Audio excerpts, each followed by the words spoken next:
के दम पर अपने आप को कहते हैं कि मैं चाय बेचने वाले का बेटा हूं और मैं देश का सेवक हूं, प्रधानमंत्री बनाऊं। आज वही अपने पैरों तले संविधान को कुचलने का काम कर रहे हैं साथियों। इस देश का मालिक जो है कोई नेता नहीं है, इस देश का मालिक जो है ये 150 करोड़ की आबादी है साथियों, ये 150 करोड़ की आबादी है। कल तक लोग कहता था कि ये बिंद टोला है, चौधरी टोला, ये मल्ला का टोला है, नोनिया का टोला है, यहाँ रात को पैसा बांटेंगे, वोट हमको मिल जाएगा। ये जो सोच था वो सोच को हमने बदल दिया। आज पटना से लेकर दिल्ली तक लोग बैठे हैं, वो बेचैन है कि वीआईपी पार्टी निषाद समाज का वोट अभी बिकेगा नहीं। जिसके साथ मुकेश सहनी होगा उसी के साथ वोट जाएगा। ये गठबंधन करेगा, पार्टनरशिप करेगा, अपना वोट 500 और 1000 रुपए में बेचने का काम नहीं करेगा। बिहार राज्य में बांग्लादेशी आ गया है, बिहार राज्य में रोहिंग्या मुसलमान आ गए हैं, इसको हटाओ। दरअसल तो वो SC ST OBC के लोग जो गरीब लोग हैं अपने अधिकार के लिए जो वोट गिराना चाहते हैं, उनका नाम को ये काटना चाहते हैं और उसके बाद वो उसको बेइज्जत कर रहे हैं कि ये बांग्लादेशी है। आप बताइए, यही वोटर लिस्ट पर 2024 में चुनाव हुआ है।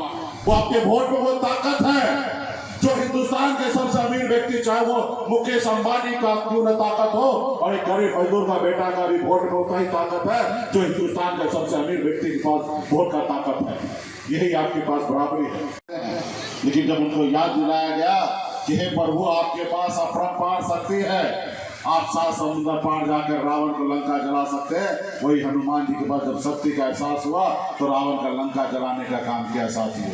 वही शक्ति आपके पास है। आप महर्षि वेद व्यास के कुल में जन्म लिए हैं, आप वीरांगना फूलन देवी के कुल में जन्म लिए हैं, आप अमर शहीद जुब्बा सहनी के कुल में जन्म लिए हैं।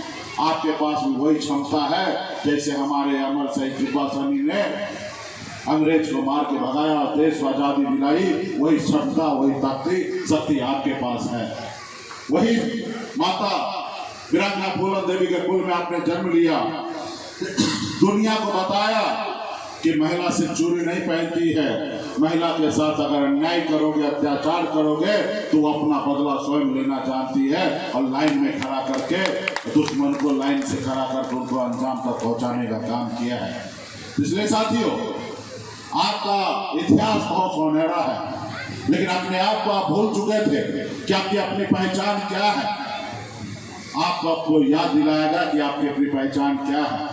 लोग आपको सिर्फ यही जानते थे कि मल्लाह मतलब मछली मारना है, केवट मतलब सिर्फ नाव चलाना होता है। उनको ये नहीं एहसास था कि बिहार में एक बड़ी आबादी है। इसलिए साथियों, आप याद कीजिए कि कैसे आपके पूर्वज ने संकल्प के साथ 250 साल तक लड़ाई लड़ा, अंग्रेज को मार के भगा के देश को आजादी दिलाई। आज उसी तरीके से हम सभी को संघर्ष करना है, लड़ाई लड़ना है।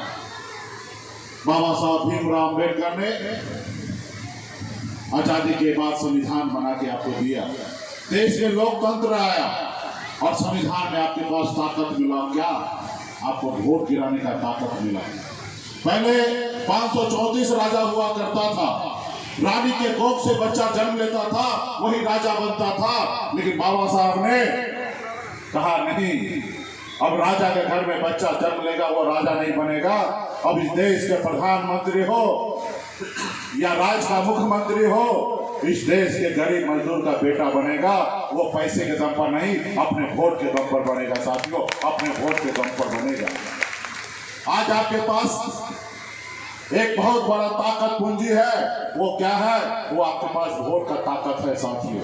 अपने वोट के ताकत पर हिंदुस्तान में इतिहास बदला है साथियों। आप कल्पना कीजिए, अगर आपके पास वोट गिराने का अधिकार नहीं होता तो क्या कर्पूरी ठाकुर जी इस राज्य का मुख्यमंत्री बनता? नहीं बनता। एक नाई का बेटा राज्य का मुख्यमंत्री नहीं बनता। क्या आपके पास वोट का अधिकार नहीं होता तो क्या लालू प्रसाद यादव जी बिहार का मुख्यमंत्री बनते? नहीं बनते। अगर आपके पास वोट का अधिकार नहीं होता तो उत्तर प्रदेश में दलित की बेटी 4 बार मुख्यमंत्री नहीं बनती। ये आपके वोट के ताकत पे हुआ है साथियों। आज अगर मैं पिछली बार मंत्री बना तो ये आपके वोट के ताकत पे बना है साथियों, ये पैसे के दम पे नहीं बना। और ये ताकत आपके पास बहुत बड़ा ताकत है, समाज में बदलाव लाने का ये बहुत बड़ा ताकत है। अगर आपके पास वोट का ताकत नहीं होता तो इस देश में ओबीसी आरक्षण लागू नहीं होता, और जब ओबीसी आरक्षण लागू नहीं होता तो आज आपका भाई अभी होमगार्ड में हो, जहां भी दूसरे सेक्टर में नौकरी पाए हैं, ये नौकरी नहीं पाते। अगर आरक्षण नहीं होता तो आपके गांव में अगर वार्ड सदस्य या मुखिया पिछड़ा समाज के, ओबीसी समाज के, SC ST समाज के अगर आप दिखते हैं तो ये आरक्षण का ही देन है साथियों, ये आरक्षण का देन है, और ये आपका वोट का ताकत ही है जो आपको आरक्षण दिलाया है साथियों।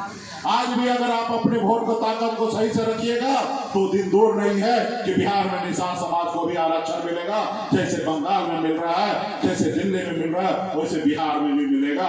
सिर्फ अपने वोट को ताकत को पहचानिए, वो आपके वोट में वो ताकत है जो हिंदुस्तान के सबसे अमीर व्यक्ति, चाहे वो मुकेश अंबानी का क्यों न ताकत हो, और एक गरीब मजदूर का बेटा का भी वोट में उतना ही ताकत है जो हिंदुस्तान के सबसे अमीर व्यक्ति के पास वोट का ताकत है। यही आपके पास बराबरी है। इसलिए साथियों, अपने वोट को समझिए और अपने आने वाला पीढ़ी के लिए लड़ाई लड़िए, और इस लड़ाई को दो ही तरीके से जीत सकते हैं। एक, अपने अधिकार के लिए संघर्ष कीजिए, और दूसरा, एक रोटी कम खाइए लेकिन अपने बच्चे को पढ़ा लिखा के काबिल बनाइए। जब तक आपका समाज शिक्षित नहीं होगा तब तक आपका समाज आगे नहीं बढ़ेगा। अगर 77 साल बाद अगर हम अपने आरक्षण की आवाज, अगर आरक्षण की लड़ाई अगर आज लड़ रहे हैं तो इसका यही देन है कि हमारे लोग शिक्षित नहीं थे, समझदार नहीं थे, इसकी वजह से लड़ाई नहीं लड़ा गया। आज अगर आप लड़ाई न लड़ रहे हैं तो आज आप थोड़ा शिक्षित हुए हैं, इसलिए लड़ाई लड़ रहे हैं। अगर हमारा समाज शिक्षित होता 50 साल पहले, 70 साल पहले, तो उस समय लड़ाई लड़कर आज आरक्षण मिल गया होता, और जब आरक्षण मिल गया होता तो दर्जनों IAS IPS आपके समाज में होता। आज पूरे बिहार में जाइए, एक भी निषाद के 22 कुड़ी में हम जाने जाते हैं, बिन बिंदार मुनिया मला चाहती है पटपट गोरी, लेकिन उसमें से एक भी निषाद का बेटा कलेक्टर नहीं है। आप बताइए क्यों? क्योंकि आपके पास एजुकेशन नहीं है, और एजुकेशन के साथ साथ आपका आरक्षण नहीं था। आज आप एजुकेशन में आ भी रहे हैं तो आरक्षण के दम पर दूसरे लोग आगे बढ़ रहे हैं, लेकिन आप पीछे चले जा रहे हैं। तो इसलिए आने वाला समय में हम लोग आरक्षण की लड़ाई लड़ रहे हैं, और इस बार तो हमारा बड़ा लड़ाई है। अभी हमारी लड़ाई दूसरी है, इस देश में जाति आधारित गणना कराना है। उसके बाद जिस जाति का जितना संख्या हो उतना उनको आरक्षण हम लोग देने का काम करेंगे। ये हम सबके इंडिया गठबंधन के नेता आदरणीय राहुल गांधी जी का ये घोषणा है कि आने वाले समय में अपनी सरकार बनाकर और इस देश में आबादी के अनुकूल उनको आरक्षण देंगे। ये 50% का जो दीवार है उसको तोड़कर सभी लोगों में बांटने का काम करेंगे। ये हमारी आने वाले समय में लड़ाई है साथियों। आज जो मैं बता रहा था आपको आरक्षण, वोट की ताकत, आज कुछ लोग वही वोट आपसे चोरी करने में लगा हुआ है। वही लोग जो लोग संविधान के दम पर अपने आप को कहते हैं कि मैं चाय बेचने वाले का बेटा हूं और मैं देश का सेवक हूं, प्रधानमंत्री बनाऊं, आज वही के दम पर अपने आप को कहते हैं कि मैं चाय बेचने वाले का बेटा हूं और मैं देश का सेवक हूं, प्रधानमंत्री बनाऊं, आज वही अपने पैरों तले संविधान को कुचलने का काम कर रहे हैं साथियों। इस देश का मालिक जो है कोई नेता नहीं है, इस देश का मालिक जो है ये 150 करोड़ की आबादी है साथियों, ये 150 करोड़ की आबादी है, और आपके पास वोट गिराने का ताकत है।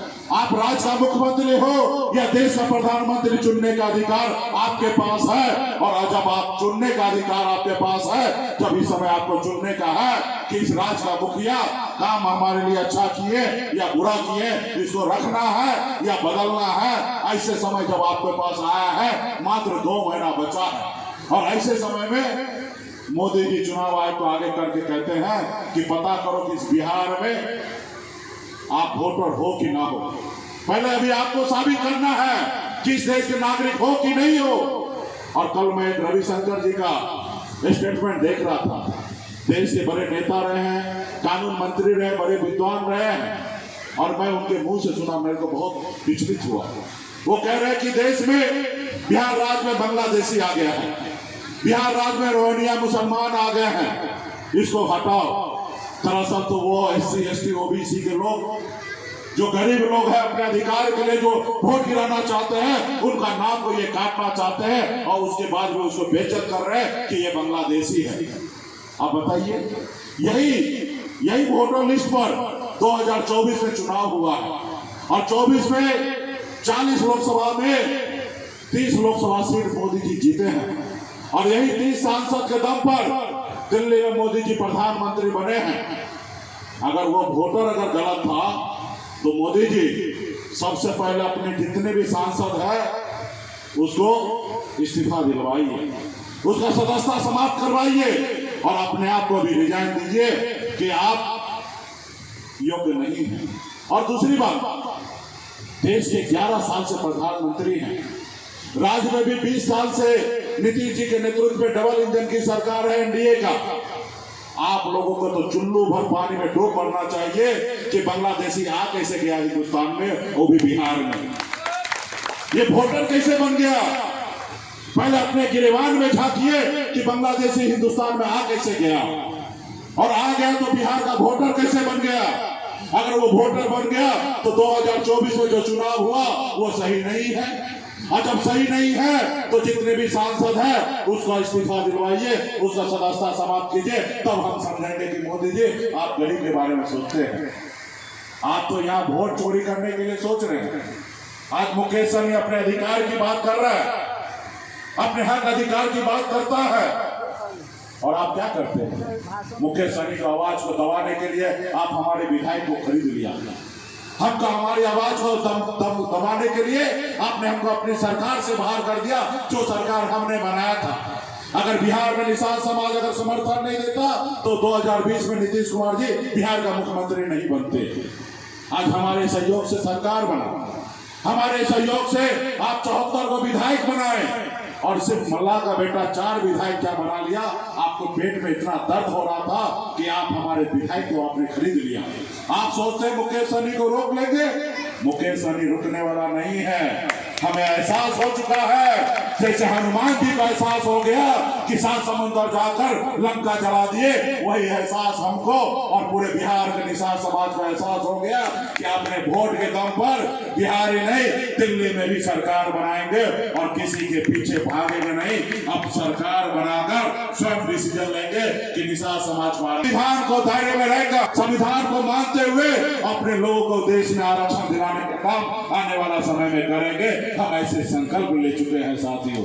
सिर्फ जरूरी है संकल्प के साथ साथ चलना। क्या होगा, मैं कौन सा क्या लेके आया हूं संसार में।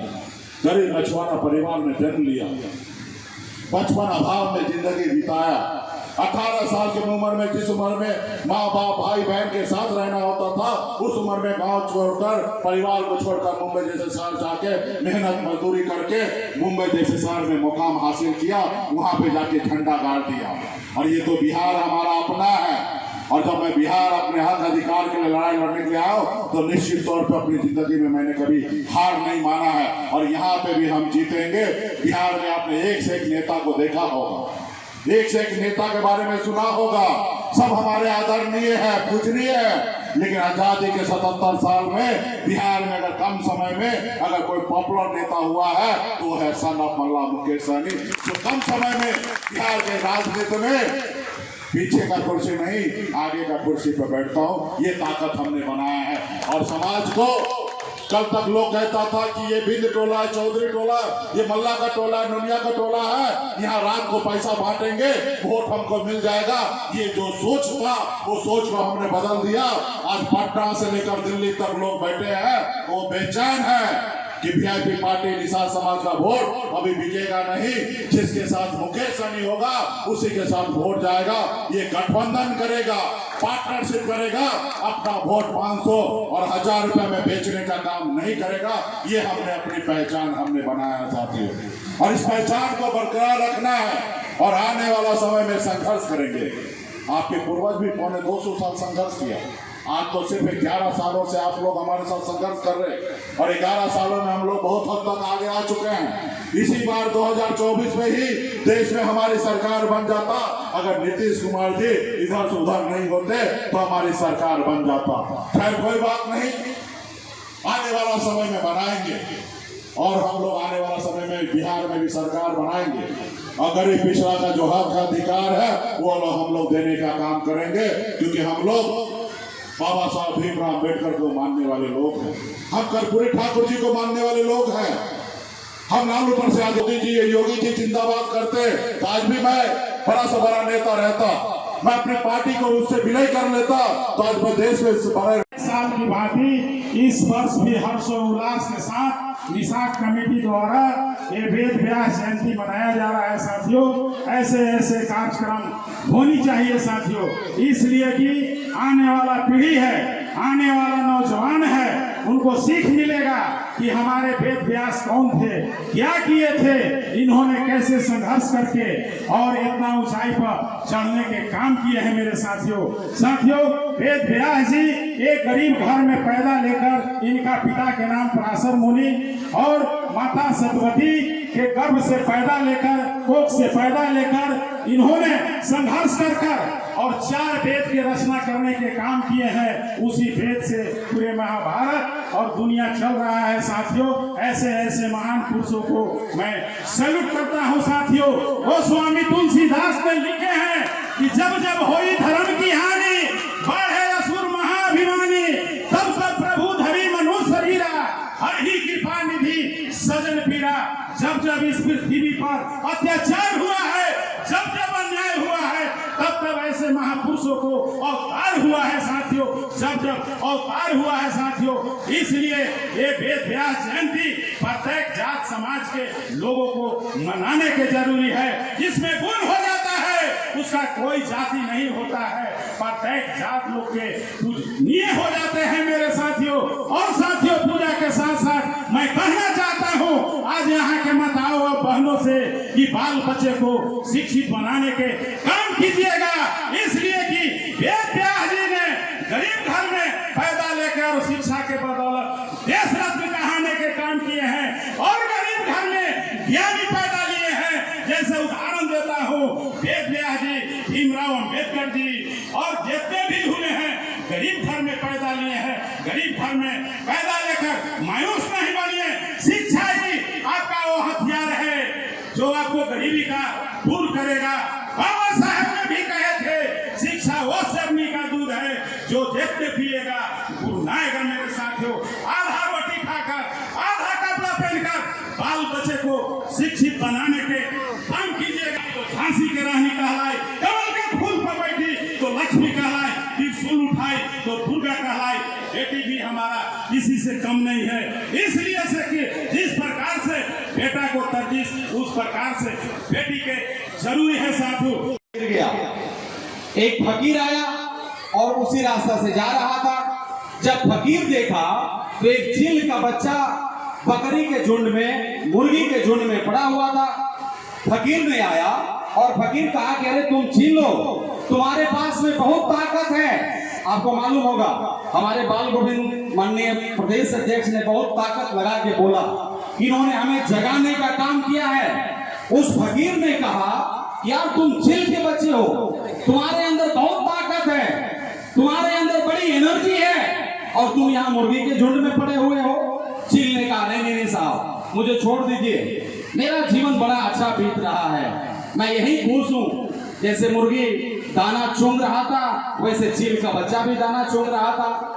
फकीर ने कहा बेटा तुमको इतना इजी से मैं नहीं छोड़ूंगा, तुम्हारा ताकत को मैं पहचान कराऊंगा।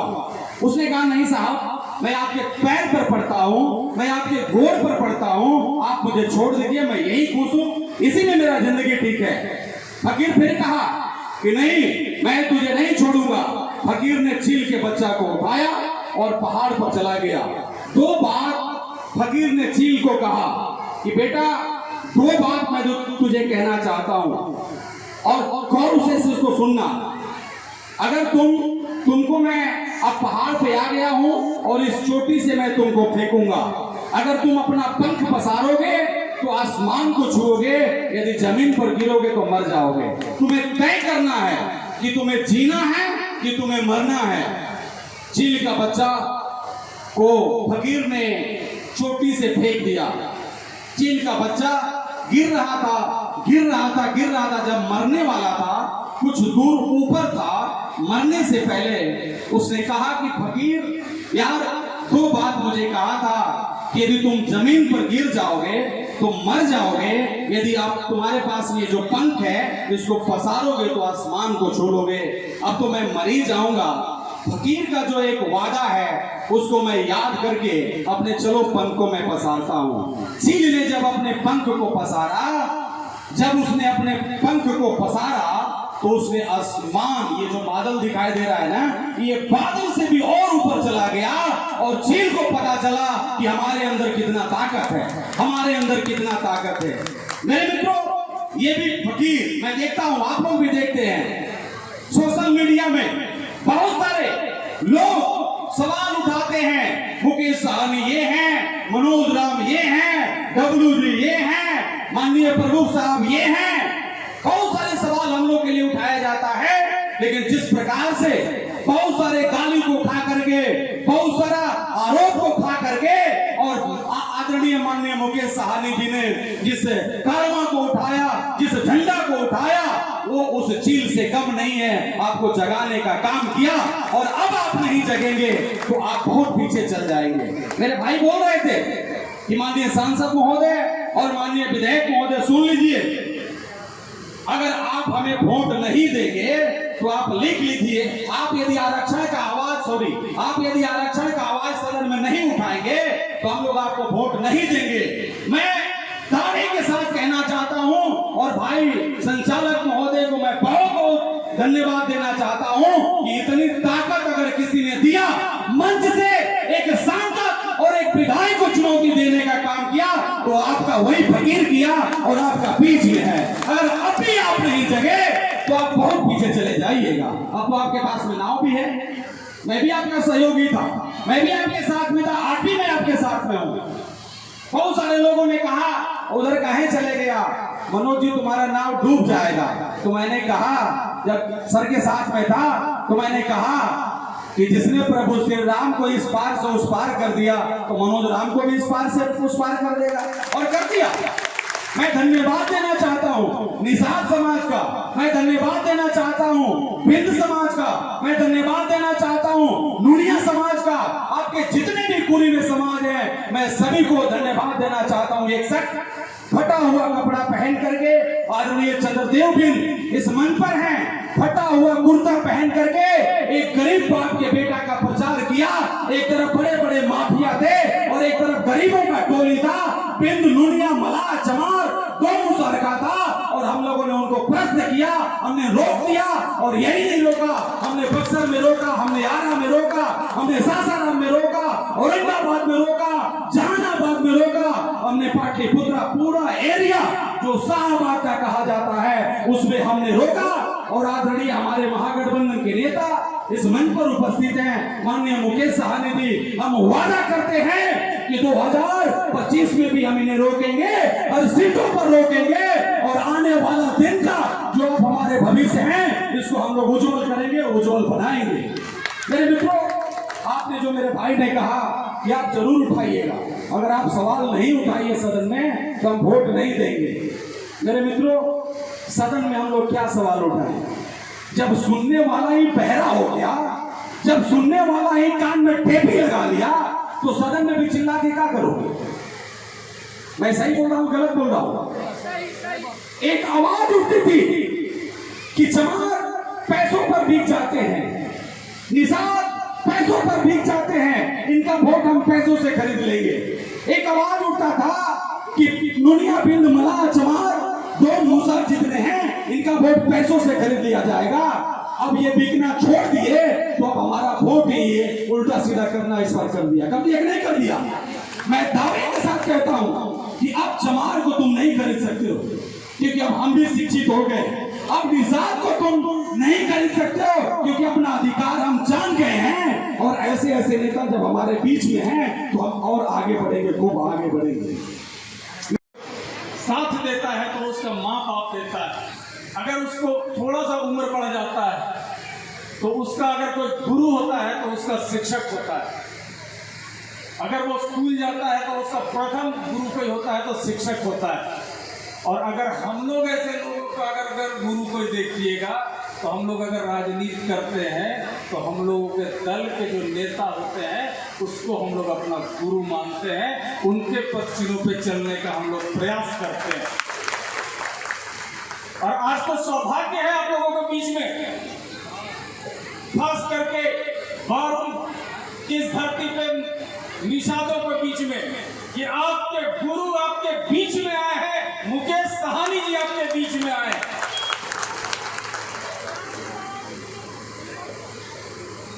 और बहुत कम व्यक्तित्व ऐसे आदमी मिलते हैं जो अपने समाज के लिए लड़ने का काम कर रहे हैं। मात्र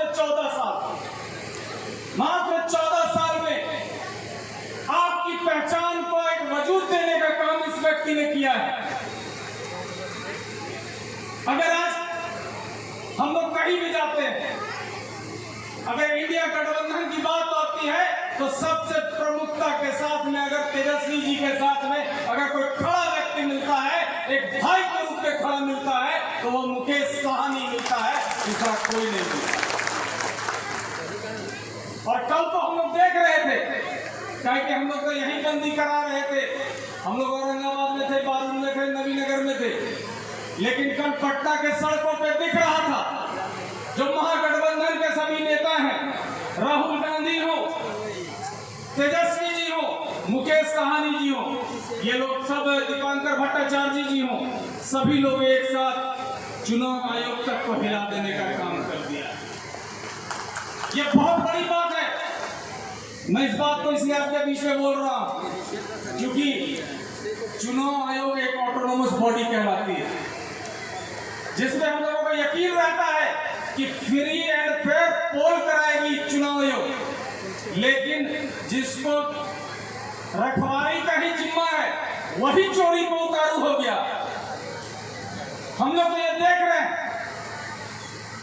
जिस तरीके से, हम तो ये नहीं करते, मनोज भाई आप बुरा नहीं मानिएगा, अगर चुनाव आयोग ये कहता है कि फर्जी वोटर है, उसका नाम हम लोग को निकालना है,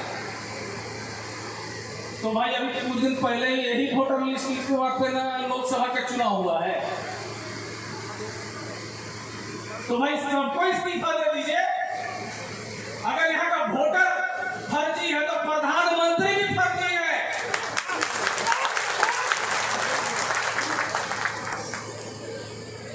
और अब प्रधानमंत्री हम लोग लड़ नहीं पा रहे हैं तो बैकडोर से चुनाव आयोग को लगा दे रहे, नन्हे काट दिया।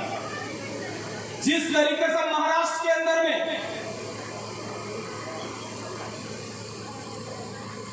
वोटर कम कर दिया गया, जिस तरीके से दिल्ली के अंदर में कम किया गया, जिस तरीके से उत्तर प्रदेश के अंदर में कम किया गया और वहां पे अपना सरकार खड़ा कर दिया, लेकिन हम जानते हैं ये बिहार की धरती है जहां जननायक कर्पूरी ठाकुर जी, लालू प्रसाद यादव जी और मुकेश साहनी जी और तेजस्वी जी जैसे लोग इस धरती पे पैदा लिए हैं, तो किसी का मंसूबा पूरा नहीं होगा, ये बात तय मान लीजिए।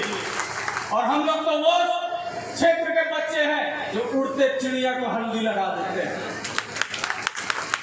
और खास करके हम जानते हैं, जो हमारी जानकारी है, इस पृथ्वी के अंदर में 3 हिस्से में पानी है, 3 हिस्से में पानी है, और तीनों हिस्से पे अगर किसी का कब्जा है तो वो केवटों का कब्जा है। अगर इस 3 हिस्से पानी पे अगर केवटों का कब्जा है तो बिहार पे कब्जा क्यों नहीं हो सकता है? और अगर ऐसे खिलाड़ मुकेश साहनी जी ऐसे व्यक्ति अगर हम लोगों को मिल गए, आपके प्रतिनिधित्व करने के लिए मिल गए, अगर मुख्यमंत्री तेजस्वी जी को बनना है तो मुख्यमंत्री मुकेश साहनी जी को भी बनना है। और ये तभी संभव हो पाएगा जब आप लोग एकता और एकजुटता के साथ में अपनी माताओं से, अपने भाइयों से, अपने गार्जियनों से मैं अपील करता हूं कि आप लोग एकजुट होकर एक बार केवल इस व्यक्ति को केवल डिप्टी सीएम बना दीजिए। अभी हमको ये बोला जा रहा था कि सदन में आप बोलिए कि हम लोगों का रिजर्वेशन की बात, आप सरकार बनाइए, हम वादा करते हैं अगर ये नहीं करेंगे तो हम लोग भी लड़के से करवा देंगे। लेकिन इतना स्वस्थ कर देते हैं कि अभी आप लोगों ने हमारे पास ये प्रस्ताव रखा है, अभी 4 दिन के लिए विधानसभा खुलेगा अभी मानसून सत्र में, तो मैं इस बात को आपको सदन के अंदर में रख के मैं आप लोगों के बीच में दिखाऊंगा, क्योंकि सांसद महोदय हैं और मुकेश भाई यहाँ आए हुए हैं। समाज के लिए यदि वेद व्यास महर्षि के अवतार में कोई है तो उनका नाम है आदरणीय नेता माननीय मुकेश सहनी जी। इन्होंने जब से हमें आजादी मिली है मेरे साथियों, ये समाज अंधकार की जिंदगी में जीवन जी रहा था, अपने हक को खोया हुआ था, लेकिन नेताजी ने लाख परिस्थिति झेलते हुए, लाख कठिनाइयों को झेलते हुए इस समाज को एक रास्ता दिए। नहीं तो इस समाज के पीठ पर लिखा गया था बिकाऊ और पियाऊ। लोग कहते थे कि कौन जाता है, तो लोग कहते थे कि बीन बेलदार दुनिया मला है, लोग कहते थे कि जात बिकाऊ है। लेकिन नेताजी ने इस जात को पीठ पर लिखा हुआ बिकाऊ पियाऊ को मिटा कर समाज को एक रास्ता दिए, एक रोशनी दिए, एक सत्ता का अधिकार दिए, और इन्होंने दिखाया कि ये मेरे समाज के लोग, यह समाज टिकने वाला नहीं है, ये समाज टिकने वाला है। और समाज को एक नेताजी ने पहचान दिया, जो समाज जीतने के आजादी के बाद ये समाज दूसरे का टोपी पहनता था, दूसरे का झंडा ढोता था, दूसरे के रैली में जाकर नारा लगाता था। लेकिन नेताजी ने इस समाज को कहा कि अब दूसरे का टोपी, दूसरे का झंडा, दूसरे का टोपी नहीं लगाना है, और मैं आपको एक घर दे रहा हूं जिस घर का नाम है विकासशील इंसान पार्टी। नेताजी ने साथ साथ समाज को चुनाव चिन्ह छाप दिए और कहे कि ये वही नाव है जिसको भगवान राम ने बैठकर पार किए और जाकर असत्य पर सत्य का विजय प्राप्त किए। और देखिए हमारे साथ छल हुआ था, लेकिन भगवान राम ने पुनः सोचा कि निषाद राज के साथ ही छल कर रहा है, पुनः हमारी नाव आई है, नाव आ गई है कि नहीं। और मैं महर्षि वेद व्यास जी से, मैं प्रभु से विनती करता हूँ कि हे प्रभु महर्षि वेद व्यास, चुनाव आयोग को आप पागल कर दे, चुनाव से पहले वो पागल हो जाए, ताकि यहाँ का गरीब गुरबा का जो वोट लिस्ट में नाम है, जो बाबा साहब ने अधिकार दिया है, इस अधिकार को काटने न पाए। और जरूर वो पागल होगा, इसलिए कि जो गरीबों की आह पड़ेगी तो जरूर वो उसका दिमाग चकराएगा।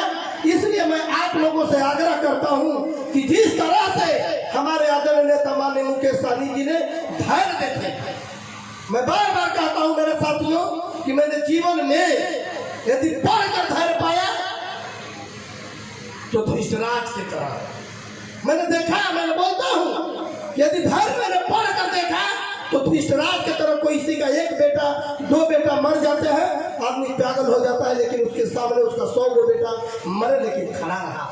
और आज मानव के रूप में यदि मैं देखता हूँ, यदि धैर्यता तो है हमारे आदरणीय नेता माननीय मुकेश सहनी जी। लाख परिस्थिति आई, लाख तूफाने आए, लेकिन नेताजी ने दिखाया कि खड़ा हिमालय बता रहा है। हर संकट तूफानी में नेताजी ने पहाड़ हिमालय की तरफ, चट्टाने की लहरें आई, तूफाने की लहरें आई, लेकिन नेताजी ने खड़ा रहे, कभी डगमग नहीं हुए। नेताजी ने कहे कि मैं वैसा नाविक हूं कि कोई समुद्र की ऐसी लहरें नहीं है कि जो मेरे नाव को झकझोर दे और मेरे कलेजा को कमजोर कर दे। नेताजी ने उस समुद्र के तूफानी लहरों को चीरकर आप लोगों के सामने खड़ा हुए और नेताजी ने कहे झुक झुक कर खड़ा हुआ, अब झुकने का शौक नहीं, झुक झुक कर खड़ा हुआ, अब झुकने का शौक नहीं, लिखा स्वयं अपने हाथों से, तुमसे मिटने का खौफ नहीं। सागर से भी गहरा हूं, तुम कितने कंकड़ फेंकोगे, चुन चुन के आगे बढ़ूंगा, तुम मुझको कब तक रोकोगे, तुम मुझको कब तक रोकोगे। तो नेताजी ने सभी लोग हम एकत्रित हुए हैं।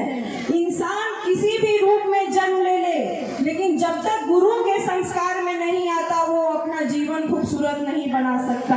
हमारे सनातन में गुरु के लिए एक बात कही गई थी, गुरु ब्रह्मा गुरु विष्णु गुरु देवा महेश्वर गुरु साक्षात परम ब्रह्मा तस्मै श्री गुरुवे नमः। इसलिए मैं आप लोग से कहना चाहती हूँ कि महर्षि वेद व्यास को जब हम याद करते हैं तो हमें वो महाकाव्य याद आता है जो भारत का सबसे बड़ा महाकाव्य नहीं, विश्व का सबसे बड़ा महाकाव्य है।